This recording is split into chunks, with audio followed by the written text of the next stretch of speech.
Kenapa kita perlu menjaga zikrullah? Supaya hidup itu tenang, pilihan-pilihannya tenang. Mau pilih apa saja tenang. Bapak saudara makan Allah, kita ambil zikir la ilaha illallah. Nabi mengatakan afdalul zikri la ilaha illallah.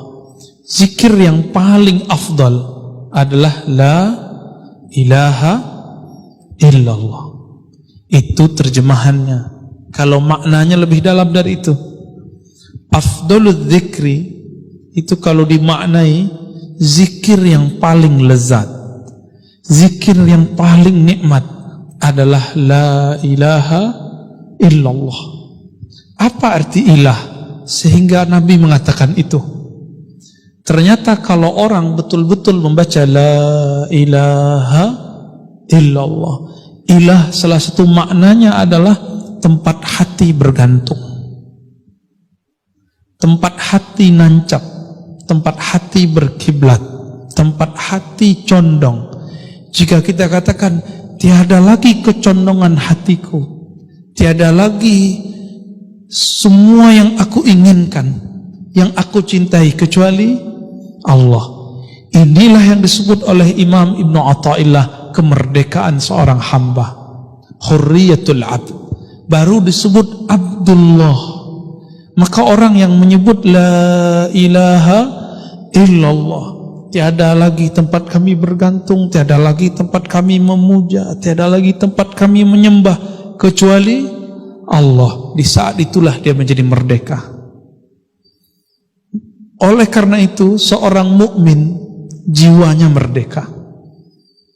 Kalau bahasa kawan kami Ustadz Hanafi, nggak ada lagi urat takutnya,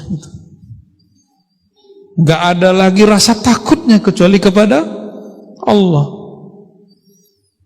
Yang punya zikir ini hanya ahli-ahli qalbu, bukan orang yang suka ceramah kayak saya ini, bukan yang suka debat, bukan yang suka menyalah-nyalahkan orang, membidah-bidahkan orang, enggak. Mereka ini lebih suka menyebut nama Allah, la ilaha illallah. Terdiri dari apa kalimat ini? Ulama-ulama ahlus sunnah mengatakan la ilaha illallah itu terdiri dari dua inti. La ilaha namanya nafi. Nafi sudah jadi bahasa Indonesia, penafian. Ditiadakan apapun dalam pikiran, apapun dalam hati, illallah kecuali Allah. Makanya ulama-ulama terdahulu punya teknik membaca la ilaha illallah, ada tekniknya. Kenapa Bapak Ibu baca la ilaha tidak ada merindingnya, tidak ada getarannya? Karena tidak punya teknik. Buat rendang, kalau tidak diaduk santan dan airnya pisah nggak Pak? Adukan itulah kira-kira ilustrasi baca la ilaha illallah, kalbunya harus diaduk. Mengaduk kalbu itulah, menghantam kalbu itulah yang membuat kalbu itu terasa tenang. Disitulah getaran-getaran kulit terasa, gemetar, bulu roma berdiri, ada rasa yang tidak bisa diceritakan. Tapi kalau mau tahu, fas'alu ahla dzikri, tanyalah ke ahlinya, ya. Itu tidak diobral, tidak diobral. Kalau zikir-zikir biasa itu bisa dijelaskan kapanpun, tapi kalau tekniknya tidak. Nah itu nafi. Illallah itu isbat. Apa arti isbat? Isbat berarti penetapan. Tiada yang disembah kecuali Allah, tiada yang dituju kecuali Allah, tiada yang diharap kecuali Allah. Orang kalau begini, PNS kalau begini, karyawan kalau begini, nggak perlu fingerprint, kerjanya pasti selesai. Kenapa sekarang harus pakai fingerprint, pakai daftar hadir? Karena orang-orang tidak serius bekerja. Dia hanya takut ke atasannya. Jadi nggak takut kepada Allah. Takut dengan report laporan-laporan manusia, tapi tidak takut dengan laporan-laporan malaikat-malaikat Allah. Bapak ibu saudara, ikhwan akhwat fillah. Maka Nabi SAW ketika ditanya, bagaimana cara kami memperbaharui iman kami yang usang wahai Rasulullah? Apa kata beliau? Hadis masyhur, aksiru min qawli la ilaha illallah. Banyak-banyak baca la ilaha illallah. Maka hari ini kita bisa saksikan, siapapun yang lisannya dan kalbunya banyak menyebut nama la ilaha illallah, dipastikan merekalah orang paling bahagia. Merekalah iman yang paling segar. Jadi yang iman yang paling segar bukan yang bergelar doktor atau LCMA, yang bergelar buya, syekh, ustadz, tidak. Yang punya kebahagiaan sangat tinggi jika dia zikir dengan zikir yang tinggi, yaitu la ilaha illallah. Tapi banyak orang bertanya lagi, Ustadz, saya sudah pakai tekniknya, sudah belajar ke gurunya, kenapa saya tidak merasakannya? Jawabannya lebih mudah lagi. Mungkin dosisnya kurang atau kelebihan. Karena zikir itu syifaun, obat. Allah menyebut Quran zikir. Inti dari Quran itu ya zikir. Zikir artinya ingat Allah. Mengingat Allah itu bagi kalbu yang sakit jadi obat. Bagi kalbu yang sehat, taraqqiyat, menaikkan kalbu ke alam malakut, alam jabarut. Oleh karena itu Rasulullah SAW pertama dapat wahyu itu zikir. Iqra bismi rabbik. Bacalah dengan nama Rabbmu. Siapa nama Rabbmu? Allah. Maka dosis pertamanya nyebut nama Allah. Turun lagi surat Al-Muddathir, Al-Muzammil. Di Al-Muzammil dia katakan wazkurisma rabbik, sebut nama Rabbmu. Siapa nama Rabb penciptamu? Allah. Maka zikirnya Rasulullah di kalbunya selama bertahun-tahun adalah nyebut nama Allah, Allah, Allah. Tapi oleh kawan dibid'ahkan. Itu namanya zikir kalbu. Kita menyebutnya zikir khafi, zikir halus. Jadi Nabi SAW sebelum zikir lisan, kalbunya dulu zikir. Oleh karena itu Imam Bahauddin Shah Naqsyaband mengatakan apa? Awal dari teknik zikir kita itu akhir dari semua teknik-teknik yang ada. Biasanya teknik-teknik zikir yang ada dimulai dari lisan dulu, baru kalau sudah banyak pindah ke kalbu. Kalau Imam Bahauddin tidak, dimulai dari kalbu dulu baru ke lisan. Dan ini sesuai dengan hadis Nabi. Riwayat Imam Bukhari disebutkan bahwa Itban bin Malik menyampaikan hadis kepada Mahmud bin Rabi' dibantah oleh Abu Ayyub Al-Ansari. Apa yang disampaikan mereka? Allah mengharamkan kepada neraka, innallaha harrama 'alan nar. Mengharamkan terhadap neraka man qala la ilaha illallah min qalbihi aw nafsihi. Ini syaratnya. Siapa yang membaca la ilaha illallah dari kalbunya, dari nafsnya, dari jiwanya. Ini hadis Sahih Bukhari di Kitabul Ilm. Kitabul Ilm, bab ilmu. Jadi Nabi memberikan syarat, tapi Abu Ayyub mengatakan, masa hadisnya gampang sekali untuk tidak dimakan oleh neraka, hai Mahmud. Apa kata Mahmud? Kalau gitu, aku tanya lagi ke guruku nanti di Madinah, Itban, benarkah Rasulullah bersabda begitu?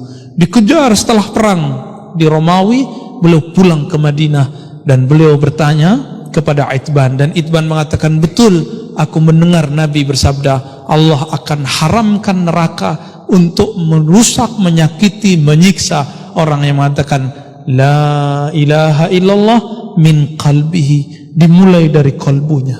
Ini yang kita sebut isbat. Maka zikir la ilaha illallah disebut dengan zikir nafi isbat. Zikir meniadakan selain Allah, mengisbatkan Allah. Dan tapi walaupun disebut nafi isbat, isbatnya lebih dulu.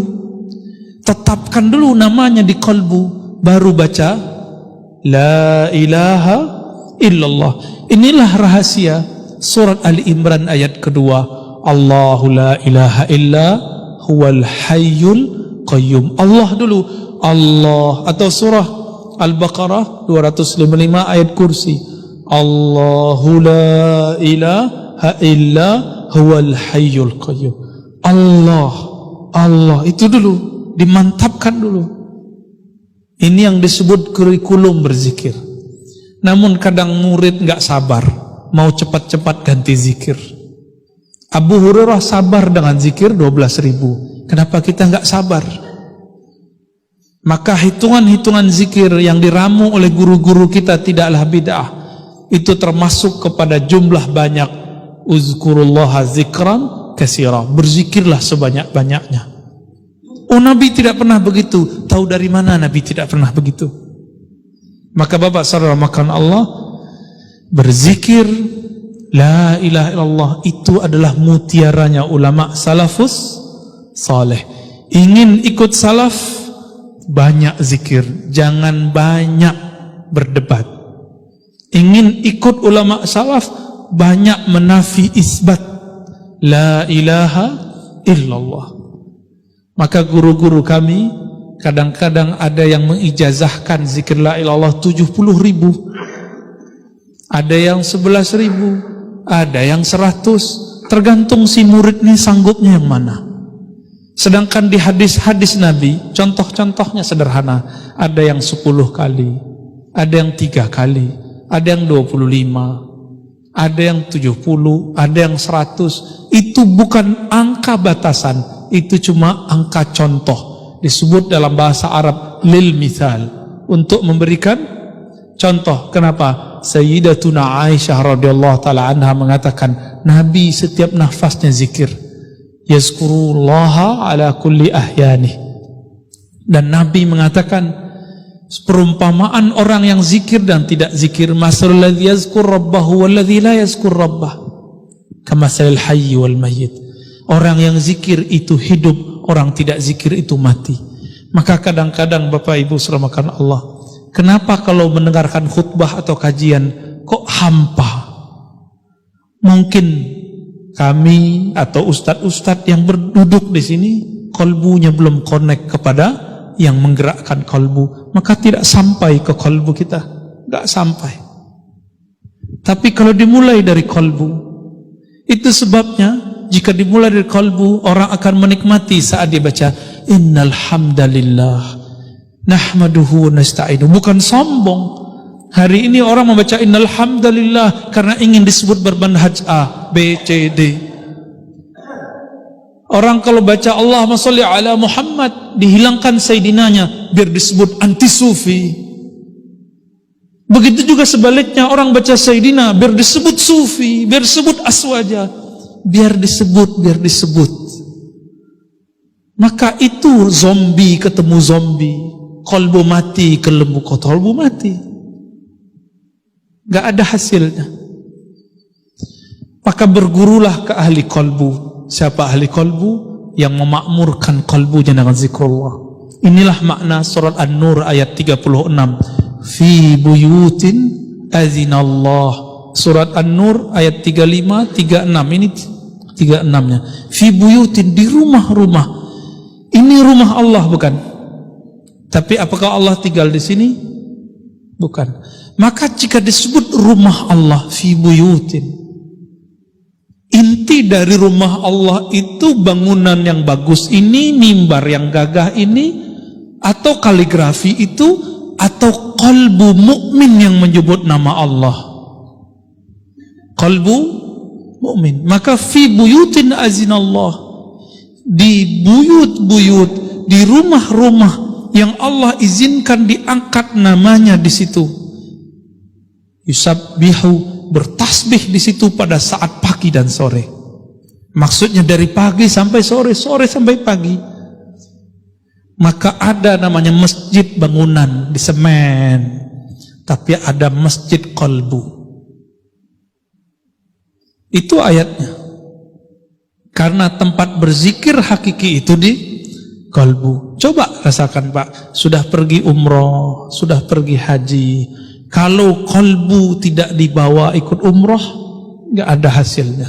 Yang ada ingin disebut Pak Haji. Kecil hati dipanggil nama. Seperti orang bergelar kecil hati tidak disebut gelarnya. Kawan saya ingin dihargai sebagai dokter, mengenalkan diri, menyebut saya dokter fulan. Geli telinga dengarnya. Tidak usah sebut dokter, tidak usah sebut haji. Buktikan dengan ilmumu, buktikan dengan amalmu.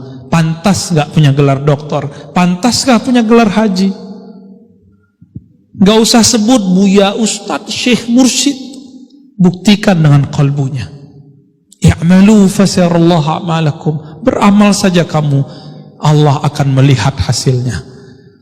Maka Bapak saramakan Allah, terakhir ini hari Jumat.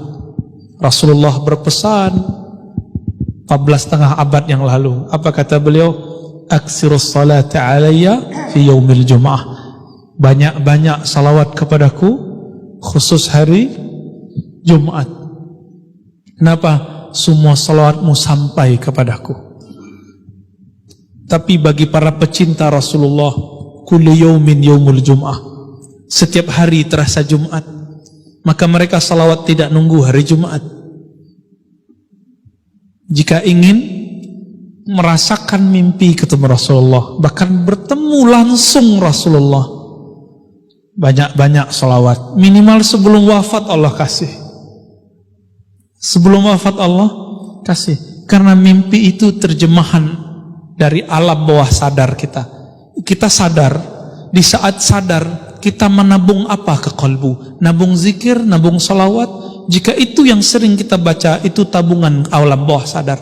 Apa yang dilihat, apa yang didengar, apa yang dikata, apa yang dizikirkan, itu masuk ke alam bawah sadar, disimpan dalam memori kalbu. Jika dia telah tumpah ruah, telah banyak, telah penuh, nanti rasa itu akan membuat kita mampu melihat alam malakut, minimal di alam tidur.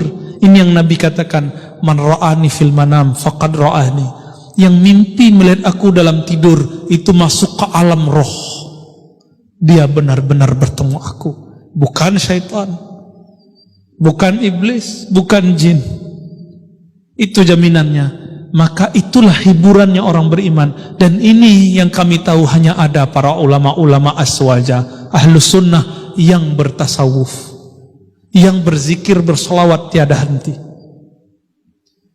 Semoga kita termasuk itu yang Nabi sebut dalam hadis, la tabqa minal mubasyarat. Tidak tersisa lagi dari mubasyarat, dari kabar-kabar gembira, dari kabar-kabar rohani, kabar-kabar langit, hiburan bagi ulama-ulama, hiburan bagi ahli kalbu, kecuali ar-ru'ya salihah, mimpi-mimpi yang indah. Apa mimpi yang indah? Bukan mimpi basah, tapi mimpi bertemu roh paling mulia, roh Rasulullah sallallahu alaihi wasallam. Saya doakan siapa saja yang beramal salawat banyak-banyak, saya doakan semoga segera ketemu Rasulullah. Enggak sekarang, nanti, enggak nanti terus. Tapi ingat, kita salat bukan karena ingin mimpi. Kita salawat karena ingin menyampaikan cinta dan rindu kepada Rasulullah. Maka digabunglah la ilaha illallah Muhammadur Rasulullah sallallahu alaihi wasallam. Udah Pak? Ya kira-kira itu. Mau tanya jawab? Ya. Kalau zikir apa yang mau ditanya? Ya silakan kalau mau tanya.